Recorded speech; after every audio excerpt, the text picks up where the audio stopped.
So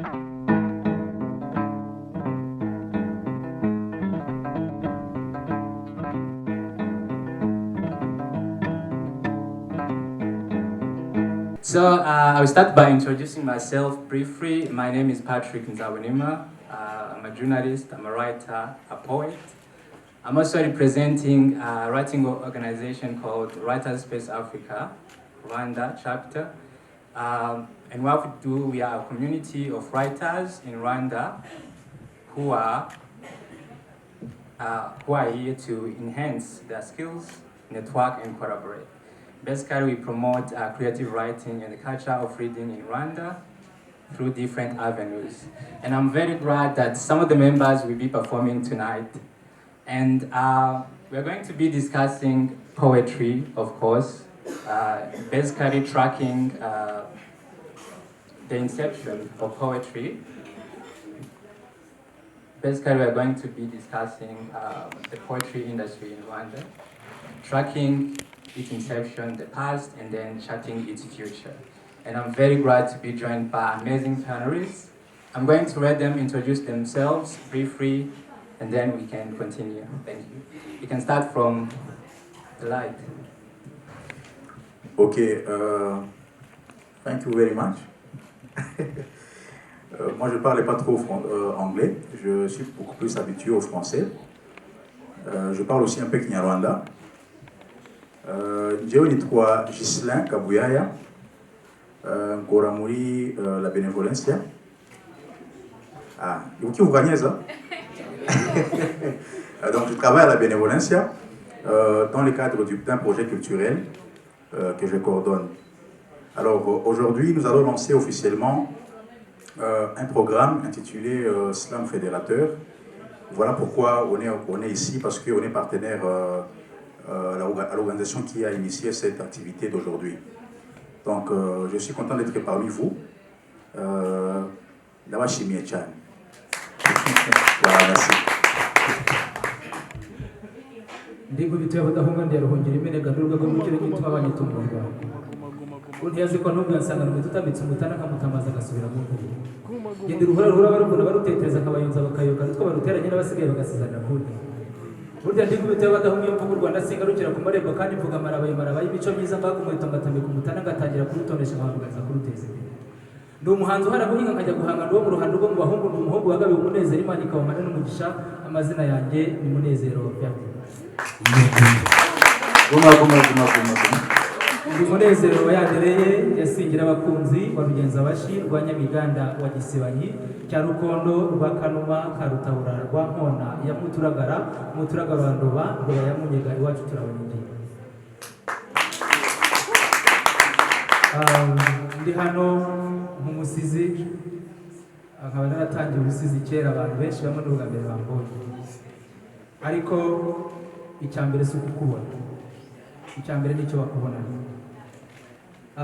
Natangiye umwuga w'ubusizi mu mwaka wa 2003.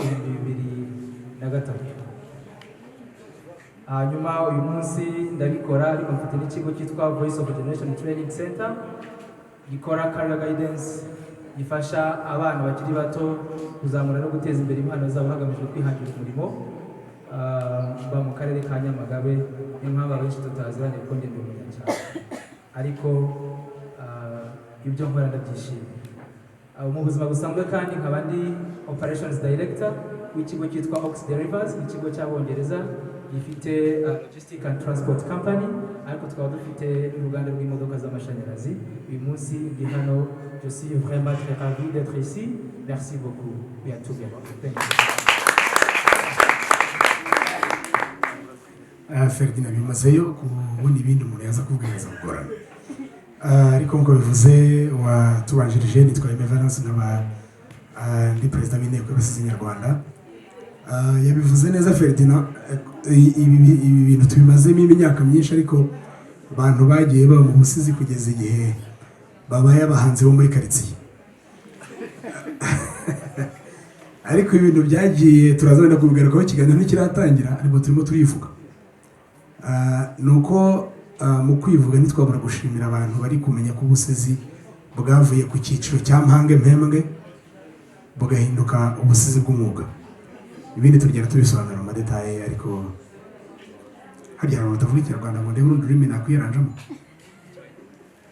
ubwo ntabwo. Bon, je disais que je suis Aimé Valence du 5, je suis le représentant de Rwanda Poetry Union. En fait, c'est une assemblée de poètes au Rwanda. Nous l'avons créée depuis 2016 jusqu'à présent. Je n'ai pas été remplacé encore. Mais si vous voulez me remplacer aujourd'hui, je suis prêt. Oui, je suis le président, oui. Merci. Barakoze cyane abagiye kutuganiriza ngira ngo mwabyumvishe tugiye gukora iyi pano mu ndimi zitandukanye. Rero niyo mba mbajije umuntu mu cyongereza agasubiza mu kinyarwanda cyangwa mu gifaransa ntibigireho ikibazo. Niko pano iteguye international n'indimi zose turazikoresha hano. So I'm going to start with you, Ferdinand. You have been in this industry for many years, and I would like to ask you, how do you perceive the growth of poetry industry in Rwanda? And do you believe it's evolving, or are there still some challenges? Urakoze cyane. Thank you very much. Before I can even go straight to the question, ndagira ngo wenda kubumva ikinyarwanda, icyongereza ndakivuga n'igifaransa ndakivuga, ariko reka tuganire mu kinyarwanda. Ni naryo shingiro ry'ubusizi nyarwanda. Ndagira ngo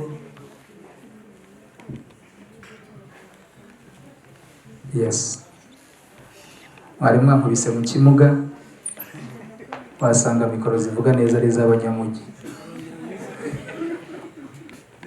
Urakoze cyane, nigeze kubivuga ko nkanjye Munezero Ferdinand natangiye ubusizi mwaka wa 2003, hari kera niga mu mashuri yisumbuye mu karere ka Nyaruguru. Nza kubikomeza, ntago ndi buvuga urugendo rwose kuko ni rurerure cyane. Ubundi niba hari umuntu ubusizi bwahinduriye ubuzima ni njyewe, nanabihamya imbere y'abantu ntabwo bamfite. Kubera ko mu mwaka wa 4 w'amashuri yisumbuye aho nigaga mu kigo mu rwunge rw'amashuri rwaragijwe nyina wa jambo i Nyanza ruzwi nka maternelle, umwaka wa 4 ngira ngo nibwo nigaga option y'amashanyarazi. Azagira ngo abantu babasizi bose nabize littérature. Hanyuma igihe cyarageze banyirukana mu ishuri kubera ko ntari mfite ubushobozi bwo kuriha amafaranga y'ishuri. Icyo gihe kubera ubusizi nakoraga, ndabyibuka bansohoye mu ishuri ku munsi wo kujya gukora amarushanwa y'ubusizi. Babona kandi ari ngombwa ko njyayo, ngombwa ko bangarura njyayo. Icyo gihe twari muri arrondissement y'ikitwaga Butare, ndatsinda mu wa mbere. Mu gutaha mpita mbona umugira neza undihira amashuri yanjye ya segonderi kugeza ndangije kaminuza. Ubusizi rero bwahinduye ubuzima bwanjye, ndazamuka niga mu ishuri rikuru ry'ikoranabuhanga rya KIST, aho nize ibijyanye na electronics and telecommunication. Nishimiye umugabo Murego Yves hariya, uyu munsi ni umuntu wangiraga inama cyane. Icyo gihe nari komiseri w'umuco na siporo mu kigo cya KIST, ari naho namenyaniye na Aimé Valence Tuyisenge nk'abasizi. Ikintu cya mbere ndabyibuka nkigera 2007 muri Kigali, nagiye mu marushanwa y'ubusizi ku rwego rw'igihugu. Murano umuntu arambwira ngo ko wari ubwa mbere nkubonye aho uraza kuva, kubera nari mvuye mu ntara. Ndamubwira ndaza kuva, ariko sinari nzi uwo nza kuva uwo ariwo. Twari abantu 19 bashakagamo abantu 3, tujya mu marushanwa mu wa 5.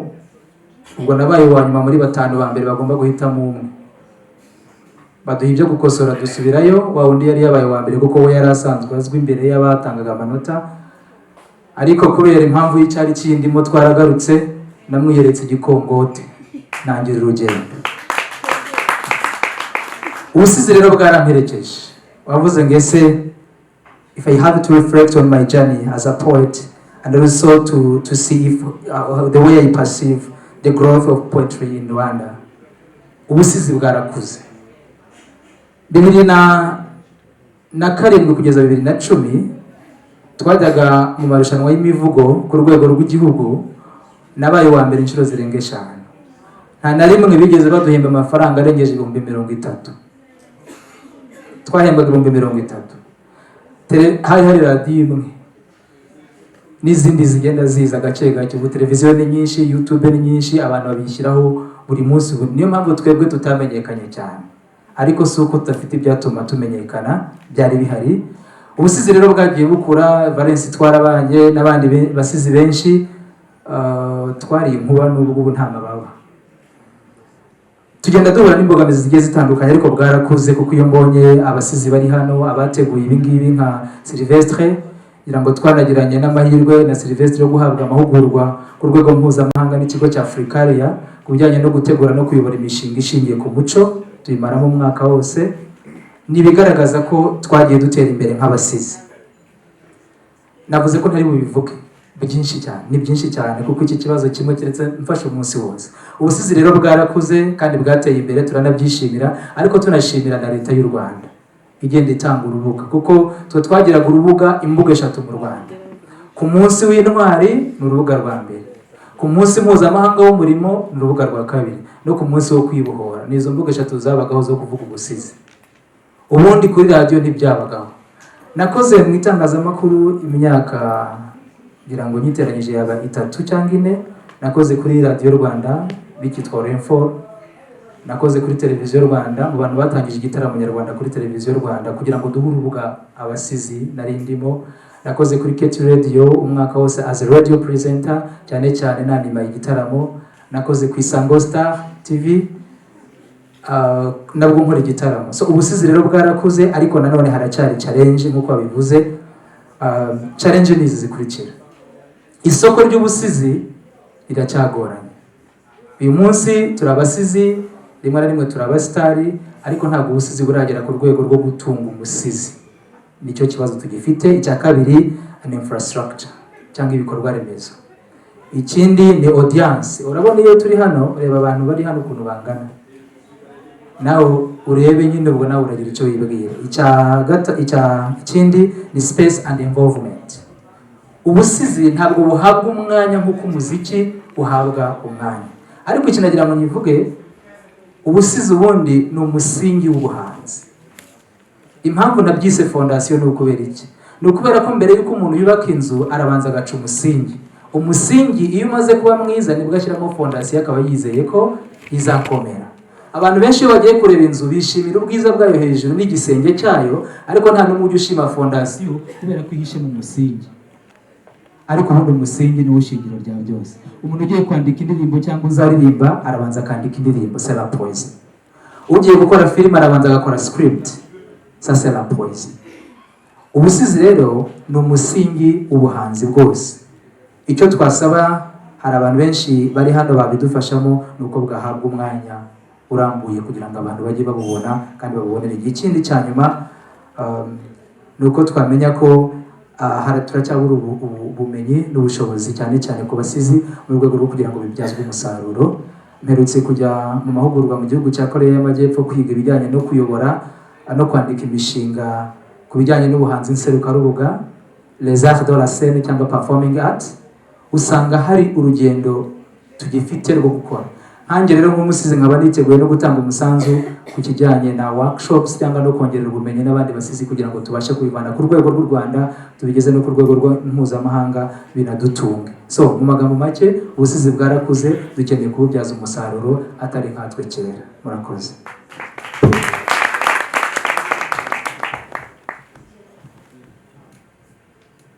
Urakoze cyane Ferdinand ku bitekerezo utanze. Thank you so much for your insights about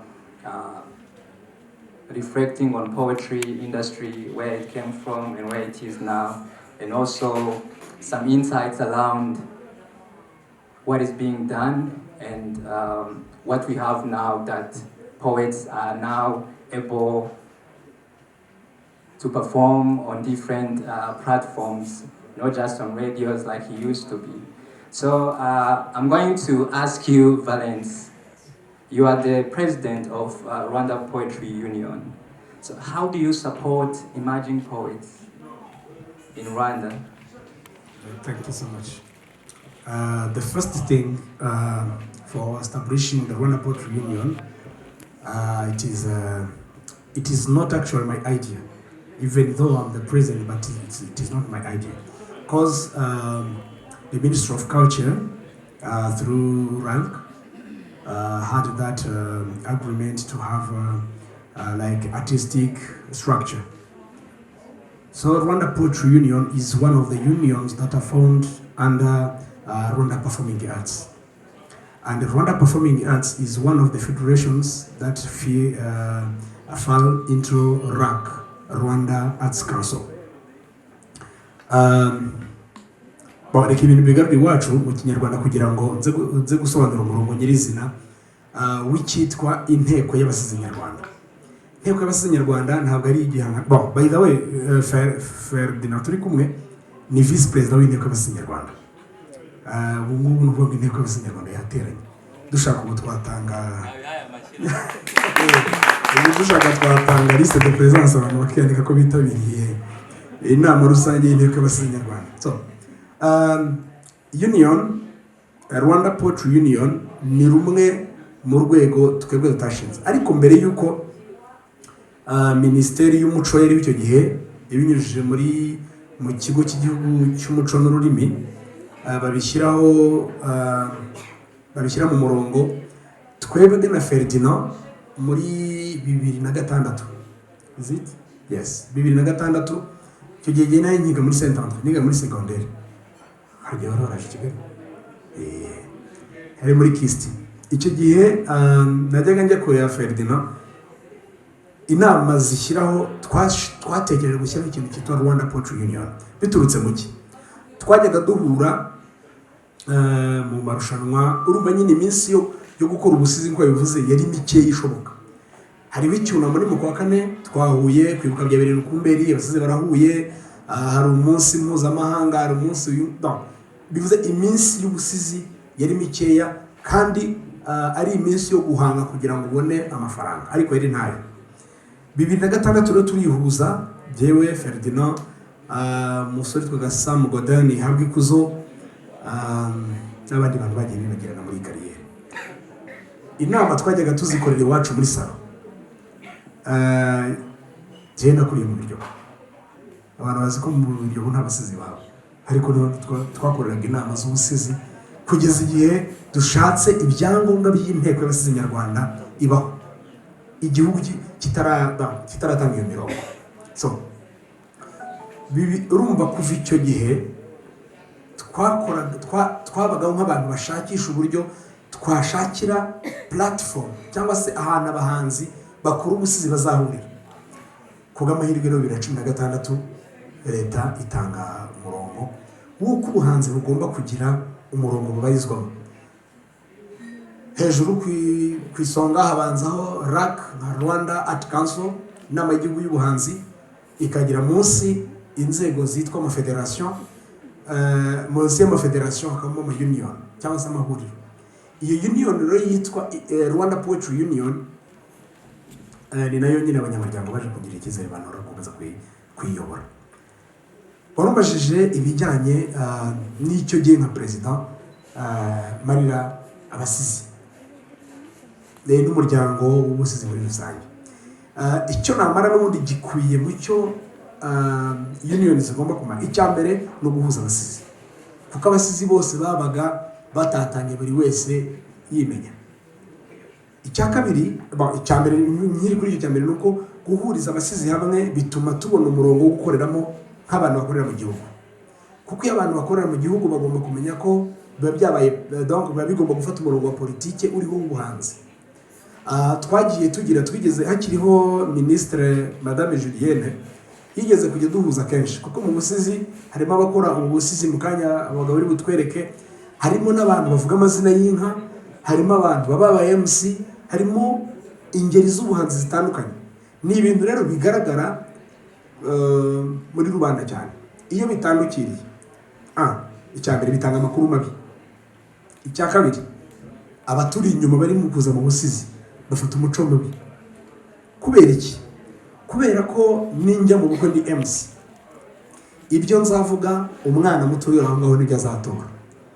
icyo twari twaratangira ni iki, ni ugutanga umurongo. Ubu busizi nubwo umuntu wese abukora ku giti cye, ugakora poème ukayaploadinga kuri YouTube ejo ikaguha amafaranga, ariko Rwanda Poetry Union nk'inteko y'abasizi nyarwanda dufite inshingano zo gutega amatwi content z'abantu kugira ngo dutange umurongo abantu badashyira hanze. Hano twigeze kugira umuhanzi, wenda aba papa bakuru barabizi, twagize umuhanzi witwaga Ikindi Simone, yari afite ubuhanzi wumva buryoheye amatwi, ariko wakumva content ukumva iraza koreka imbaga. Twe rero nk'inteko y'abasizi nyarwanda dufite inshingano zo kumva ni iki cyavuzwe mu gisigo cy'umusizi Rumaga, tuyisenge mu gisigo yashyize ahagaragara cyitwa harya niba ari agahinja sinzi kugize harya kagake yavuze n'agake agasugi, mu gasugi tuyisenge yavuze iki. Noneho mu by'ukuri ntituzabuza umuhanzi gushyira hanze nganze mukiri gitabo, ariko ubuhanzi bwose bukwiriye kuba bugenda mu murongo igihugu cyiyemeje kujyamo. Icyo ni icya kabiri. Icya mbere ni uguriza abasizi hamwe, icya kabiri ni ugutanga umurongo w'ubuhanzi, icya gatatu rero ni ugushakira amahirwe abahanzi. Mu by'ukuri mvuze ngo hari inteko y'abasizi nyarwanda cyangwa se Rwanda Poetry Union, mvuze ngo hari opportunity ubu yahesha abasizi, naba mbeshye ntayo, kubera ko ubu turi kuri stage yo gushaka ubuzima gatozi. Twagize igihe kirekire cyo gushaka ibyabo kugira ngo rube urwego ruhamenye abasizi bibonamo kandi bafitiye umumaro. Ikindi ni uko twagiye inama n'inzego zibifite mu nshingano. I Nyaruguru tukamubona kuri stade, icyo gihe uba winjiye, duhita dushinga minisiteri ko yinjiye mu nshingano z'inteko y'abasizi nyarwanda, kuko twebwe abasizi nitwe tugomba gutanga umurongo abasizi bakoreramo kugira ngo duheshe amahirwe abahanzi bakizamuka, ariko duheshe n'amahirwe dushimangire yuko umuhanzi wabiharaniye agomba kubiboneraho opportunity cyangwa se amahirwe. Nk'uko rero bivuze, ndibuka 2008 kwibuka byabereye i Nyamata, twagendaga turi abasizi nka 30, twagiye guharanira yuko haza kubona umusizi umwe uzapresenta poeme ku munsi mukuru, ku munsi wo kwibuka ku itariki 7. Abantu bavaga, bamwe bavuye Muhanga, abandi bavuye Rusizi, abandi bavuye Nyaruguru, tukaza twese. Iyo minsi nka 15-20 igashatse gutoranya umuntu wa mbere, ugataha n'inzara n'inyota. Ku munsi wa nyuma umusizi wa presence umuvugo ku itariki 7 z'ukwa kane akazamara amezi 3 aza kuri Minispoc kwishyuza amafaranga atazo umubare, kubera ko yajyaga gukora nta kontra yabonye. Mu kwa 9 bakamuvuga ati yewe atari ibintu byawe biri kuri ministeri, ukaza ugataha ugashika 30. Urumva iyo mvune. Inteko y'abasizi nyarwanda rero twashyizemo imbaraga kugira ngo igihugu kimenye yuko noneho ubusizi ari ubuhanzi nk'ubundi. Niba umuhanzi uririmba bamuha 500 miliyoni, n'umusizi ayihawe ko inganzo y'ubusizi irahenda. Abasizi bafata nk'abinginze mu rusengero, abantu basenga buryo binginze n'abantu batajya bagaragara, ariko niyo fondation y'urusengero kwako nibo basengera umurimo mu itorero. Abasizi rero nabyo dukora nibyo bituma biva mu buhanzi. N'umuhanzi ugiye mu bindi bintu yarabanje kuba umusizi abikora neza. Urakoze cyane Valence. Ugifite mikoro ndashaka kukubaza, ese ubu ngubu mufite abanyamuryango bangahe? Hanyuma umuntu ushaka kuba joininga nk'umusizi uri aha ngaha wifuza kuba umunyamuryango bimusaba iki? Ubundi kubera ko twashaka ikintu cya mbere twifuzaga, bicara rumbaje mu turi bangahe, abo dufite mu mibare kugeza ubu 68, bivuze mu bake cyane ugereranyije n'abahanzi n'abasizi bariho. Ariko impamvu ni iyihe? Nuko ibiri muri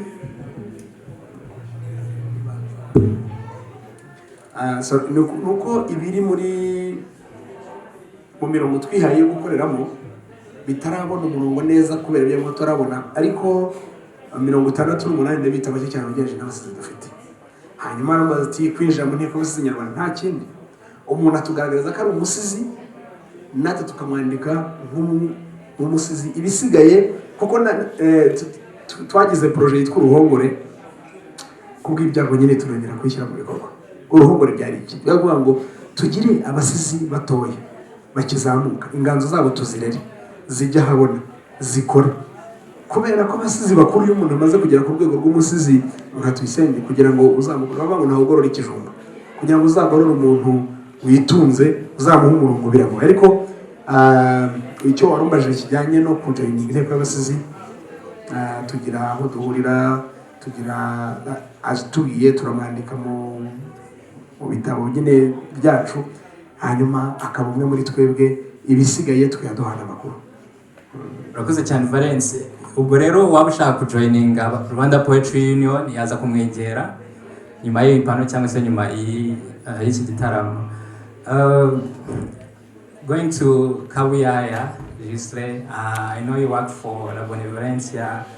I would like you to talk about La Benevolencia, what you do, mainly in terms of promoting poetry across the Great Lakes region and especially in Rwanda. Okay, thank you very much. Par rapport à la question de savoir comment nous faisons la promotion de la paix à travers les activités culturelles, la Benevolencia œuvre beaucoup plus pour promouvoir la paix en général et exerce beaucoup d'activités. Donc, à part la culture, il y a des activités de grassroots qui sont faites au Rwanda, au Congo, au Burundi. Et ce sont des activités qui visent à rapprocher les gens à travers les rencontres, le dialogue, le partage et à briser certains stéréotypes. Maintenant, à part ces activités-là, il y a des activités médiatiques qui sont aussi faites à travers des débats radio, qui sont aussi diffusés à travers différentes radios dans la région des Grands Lacs. Mais également, nous avons aussi des volets culturels qui est aussi là et qu'on est aussi en train de vouloir asseoir. Alors, c'est quoi ces volets culturels? Donc, c'est une série d'activités que nous voulons mettre en place pour amener les gens à adopter une culture de cohésion à travers l'art. Nous pensons que l'art a un pouvoir. L'art a un pouvoir de fédérer en divertissant tout en communiquant. On peut arriver dans un spectacle quelque part, on ressort du spectacle en étant diverti, mais en ayant aussi reçu un message qui vous édifie. Alors, aujourd'hui, si on est là, c'est parce que nous avons un nouveau programme que nous voulons lancer et qui concerne le slammer de la région des Grands Lacs. Donc, ça concerne le slammer de Goma, de Bukavu, le slammer de Beni Butembo, là c'est en RDC. Ça concerne le slammer d'ici au Rwanda, mais également le slammer du Burundi. Donc, vous voyez que c'est un grand projet qui pourra réunir des centaines de slammers qui pourront chaque semaine faire un slam qui sera diffusé sur les grands médias en ligne à travers la région des Grands Lacs. Donc nous espérons qu'à travers le slam, on pourra arriver à fédérer les populations, à fédérer les gens autour des messages de paix, autour des messages qui peuvent amener les gens à adopter une nouvelle culture de vivre ensemble ou bien à la renforcer, en quelque sorte. Alors, j'ai mon collègue que j'apprécie beaucoup, qui est ici, basé aussi à Kigali. Heureusement, il est encore là. Monsieur King, il peut encore me compléter par rapport à ce que nous faisons dans le cadre de la promotion de la paix à travers les activités culturelles, grassroots, mais également les médias. Bienvenue, cher King. Est-ce qu'on peut l'encourager, s'il vous plaît, étant plus l'avance? Voilà. Je me tiens debout. Oui, Rwanda. Kuko yarabivuze la Benevolencia k'umuryango mpuzamahanga muzi cyane washigikiye processus ya reconciliation mu Rwanda na théâtre Musekeweya. Musekeweya murayumva? Cyane cyane tugira ubutumwa dutanga. Ubuhanzi uko bavuze ni umuyoboro mwiza cyane utanga indangagaciro z'amahoro. Twebwe nka Benevolencia twifata nk'umuyoboro wo gucishamo indangagaciro n'ubutumwa bufite indangagaciro zo kubaka amahoro. Tugira ibyicaro nk'ibi tugahuza abarundi, abanyarwanda, abakongomani. Buri wese afite umuco we, buri wese afite uko atanga ubutumwa, ariko twese tugahura ku buryo bw'ubworoherane. Umunyarwanda korohera umurundi, mu buhanzi bwe mu muco we umukongoma dufite n'indirimbo imwe twise ngo ni hymne de la paix, aho umunyarwanda yaririmbaga mu kinyarwanda abarundi bakizihirwa, akavuga ubusizi akabukora, umukongomani akizihirwa, umukongomani akavuga mu muco we, tugize twese tugashigikira ikintu cyitwa ubuhanzi ni umuyoboro mwiza wo gucishamo indangagaciro zacu, kandi indangagaciro duhuriyeho ni iz'amahoro, iz'abakongomani ni iz'amahoro, iz'abanyarwanda ni iz'amahoro, iz'abarundi ni iz'amahoro. Igihe tuzata umuco wacu n'imiyoboro idufasha kuwucishamo, icyo gihe nicyo gihe duta amahoro. Rero gushyigikira ibikorwa ni byiza cyane kandi tugashyiramo imbaraga, kuko umuco nyarwanda ntugacike, nucika natwe zaducitse. Ngero nanjye natangiye kumusiza. Murakoze cyane, naho ibindi bikorwa ku maradiyo muratwumva, dukora ibikorwa iyo tugiye kuri base tugasanga ikibazo turakireba tukabona iki kintu gishobora guteranya abantu tukagikoramo ikiganiro, buri wese akiyumvamo akagira n'icyo atanga, tukareba icyo twita espace ya dialogue, tukicara tugahuza barya bakunze guhura cyane. Utekereze ngo mbaye nk'urugero, hari igihe kimwe twateguye ikintu cyiza, ndashoje ubu, cya gihe twateranaga amabuye, twe twateguye siporo dukina match Rusizi, cya gihe mwabonye kuri media hacaho biruka ngo bagiye kuri, ariko twe twateguye siporo turakina.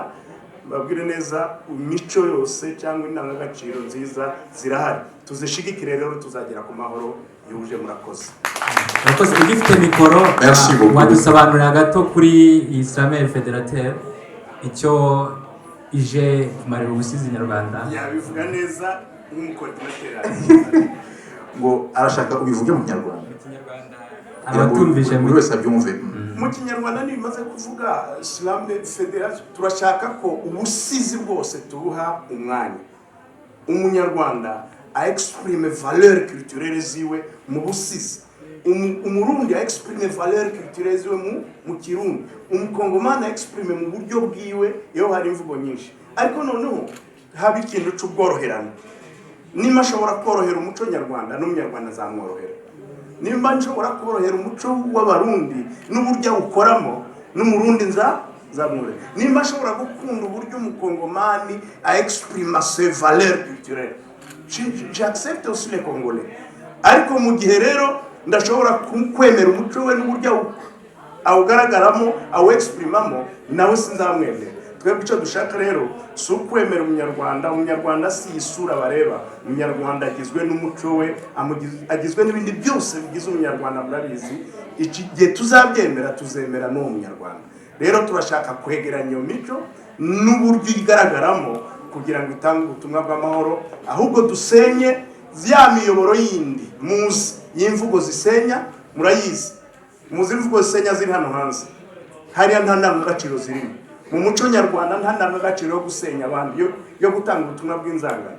Ahubwo nitumara kwegeranya iriya mico itanga indangagaciro nziza, bizatuma none ya miyoboro itanga ubutumwa bw'inzangano, ubutumwa bwo kwanga abandi, bwo kwangiriza, bwo kwica, bizabura imbaraga. Ahubwo tuzamure ya miyoboro itanga umuco cyangwa indangagaciro z'amahoro. Murakoze cyane. Murakoze cyane. Merci Shaki, murakoze cyane. Murakoze cyane la benevolencia. Igihe cyatujyanye cyane, the time is not on our side, so I would like each of the panelists to say like parting words, like what kind of message would you like to deliver to our audience before we conclude this panel? Thank you. I can begin? Ok, thank you. De mon côté, je peux dire que d'abord je suis content parce que ça fait des années que j'arrive à Kigali, ici au Rwanda, et je suis toujours comme si je suis chez moi. Donc je peux dire que je suis quelqu'un qui fait partie des gens, qui peuvent témoigner que à force de côtoyer les gens, ils deviennent une partie de vous. Je peux dire que l'art ou les activités que j'ai toujours eu à exercer ici m'ont aidé à me sentir plus rapproché d'autres personnes et à développer des liens plus étroits avec eux. Alors, par rapport au message, je peux seulement dire que continuons comme ça. Continuons à avoir beaucoup d'activités, beaucoup de rencontres, pareil, pour consolider nos relations et pour nous développer mutuellement ensemble, parce qu'il n'y a aucun peuple qui peut se développer à vase clos. Il faut se développer en étant ensemble, en côtoyant les autres, en voyant leurs valeurs, en les incarnant, en les respectant, mais également en les transmettant aussi nos propres valeurs. Voilà, c'est un peu ce que je peux dire par rapport à ça. Merci beaucoup. Thank you so much. And Ferdinand, just use 2 minutes. Yes, murakoze cyane ndihuta cyane. Nyuma yo kubona akamaro ubusizi bwangiriye n'ubuhanzi muri rusange, ndasaba abasizi bagenzi banjye gukora ubusizi busiga umurage mwiza. Impamvu ni ukubera ko nkuko nabivuze nagiye nkora mu bintu bitandukanye, nabaye umwarimu imyaka 6. Nyuma yo kubona ko hari impano zisinzirira cyane cyane mu bana bo mu giturage, niyemeje gutura mu giturage wacu Nyamagabe. Nyuma yaho nshinga umuryango witwa Voice of Generation Training Center nkuko nabivuze kare, kuko aho nabaga ndi umwarimu nafashije abasizi benshi kugira aho bagera. Ntago ndi bavuga amazina batagira ngo nukububakiraho izina. Hari ukuntu umuntu agera gutya cyangwa abanyamakuru agata quoting ikintu ngo bubakiye izina ku muntu. Barahari ushaka ibimenyetso nabimuha, bamwe bari muri media abandi bafite aho bamaze kwigeza, ariko sindi bavuga amazina. Hanyuma nyuma yo kuba umwarimu nashinze uwo muryango nyine maze kuwushinga, uyu munsi mfatanyije n'umugore wanjye mwiza twatangije program yitwa mu gikari, aho dufite ishuri ry'abana, dufite ubu ngubu class irimo abantu 35. Twatangije na festival yitwa twayironchije muri festival season muri Christmas yitwa Farm Art bivuga Family and Art Festival. The purpose of this festival is to welcome art at home, where kids can create together with their parents to enhance the development of art at the family level, kugira ngo bizabagirire akamaro bakuri babikunda kandi babifiteho akamaro. Ntitwagarukiye aho ngaho kuko nyuma y'iyi training center twabonye ko hari izindi mpano abana bagiye bifite muri ubuhanzi. Dutangiza academy ya football mu karere ka Nyaruguru, dufite abana 110. Ejo bundi muri iki cyumweru gishize ku itariki 16 twasoje amahugurwa y'abatoza 30 bazakorera mu mirenge yose ya Nyaruguru kugira ngo bafashe n'abana batoya. So ubusizi rero bugomba kuba ubusizi busiga umurage mwiza kugira ngo natwe bakuru twasigaga kera n'ubu tugisiga tugire umurage dusigira abandi. Ubundi together we can. Merci beaucoup.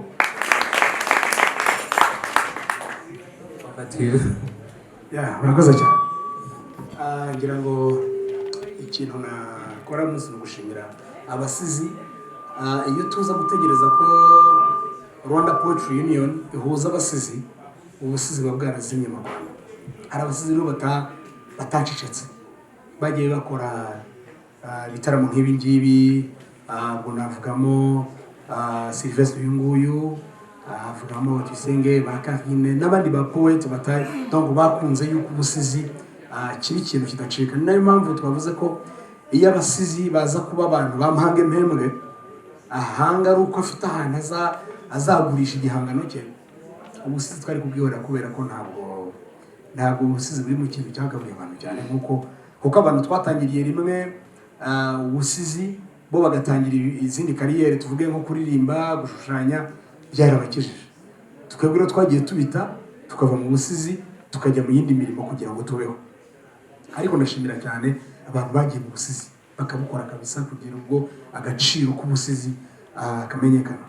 Kugira ngo nsoze rero ndasaba abasizi ko baza tugafatanya kubaka inteko y'abasizi nyarwanda, kubera ko iyo dukoreye mu kigo cyacu kirengera inyungu z'umusizi bituma dushyiraho imirongo migari izatuma haba ari mu buryo buri national n'uri international umusizi azarushaho kubyaza umusaruro ibyo afite, ariko bigatanga n'umusaruro ku bari inyuma yacu cyane cyane kuri uturere. Murakoze cyane.